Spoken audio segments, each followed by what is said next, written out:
Hello and welcome to Camp Xtras. Today I want to give you a short review of Indoorlands. If you've watched my videos for a while, you might know I love theme park games. RollerCoaster Tycoon 2 is my favorite game of all time, and anytime a new theme park game comes out, I have to try it. Games like Planet Coaster and Parkitect are fun, and those are games that I return to. Now, there is one that I've been waiting to go on sale, and it's called Indoorlands, and I picked it up with the latest Steam sale, so let me tell you how my experience went. Indoorlands is an indoor theme park simulator, so you build the hallways and giant rooms for rides and coasters. You decorate the halls and you add various decor all around. It's about molding a giant indoor space to your liking. I will say though, if you are a Planet Coaster or RollerCoaster Tycoon fan, it's not similar. This is a management game and it mainly focuses on the management side of operations. There are some decorations and coasters to build, but in all honesty, this is a much smaller portion of the gameplay than you'd expect. I'd compare it more to Mall Tycoon if you remember those games. I actually remember picking one up from a Scholastic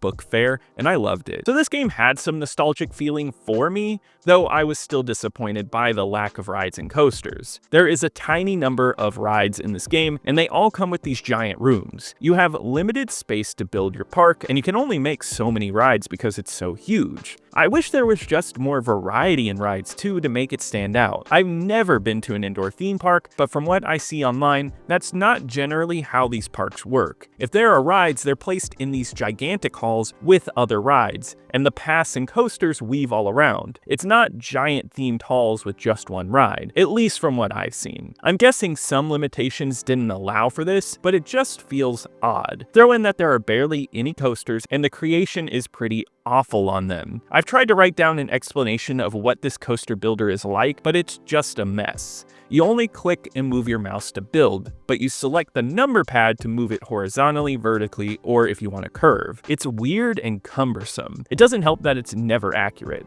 Instead of placing a piece and then it automatically goes forward, the next piece decides to curve down or up automatically, so you constantly have to adjust. And the way the controls are laid out, it makes it tedious. I never do this in coaster games, but I went for pre-built coasters because I couldn't stand building my own. It's sad that these elements are weak because I liked a lot of what else it offers. Your park starts at level 1, and when you get more people, your park levels up. With that, you can upgrade elements like your parking, getting a monorail, the ability to level up shops, and just unlocking new rides to place down. The progression is solidly laid out, and it progressed in the right amount of time. Usually I would build up a little, and then I would unlock something, and it would keep me moving on. I always felt like I was moving forward in this game, and not really waiting to get to the next section. Not only that, but I like how you build in this game. You lay out long hallways or decorative rooms to connect to each other, placing down shops, restaurants, and games of all sizes. It's like a puzzle trying to fit everything together. On top of this, you have to have a staff to repair things and clean. It's an ecosystem and you're trying to make money all while keeping everyone happy. That's why I say this is a management sim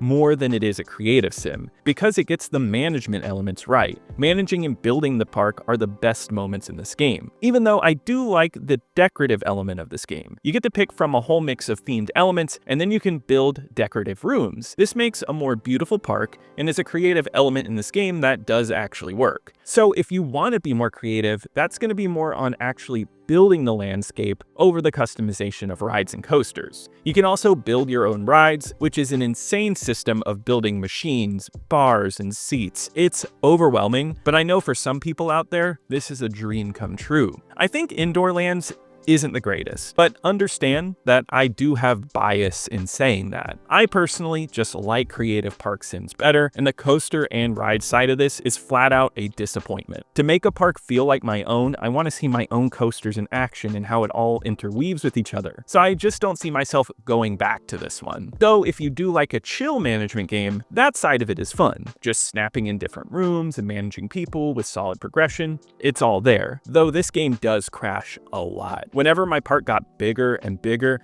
it crashed more often, so that's not a good look for this game either. Indoorlands for me is just a disappointment. It's flawed, but it does have at least a little bit of fun there. I don't think it's worth picking up at full price, But if you do like management games like Mall Tycoon or Sim Tower, you might be able to enjoy this one whenever it goes on sale. But that does wrap it up for today. If you enjoyed this video, please leave a like. It really helps me out in the algorithm. Subscribe to keep up with more gaming content and check out my main channel, Camp Xbox, for retro Xbox content. And leave a comment below if you're interested in this game, if you're not, or maybe some roller coaster game memories. I'd love to hear from you. But I'll see you here next time at Camp Xtras.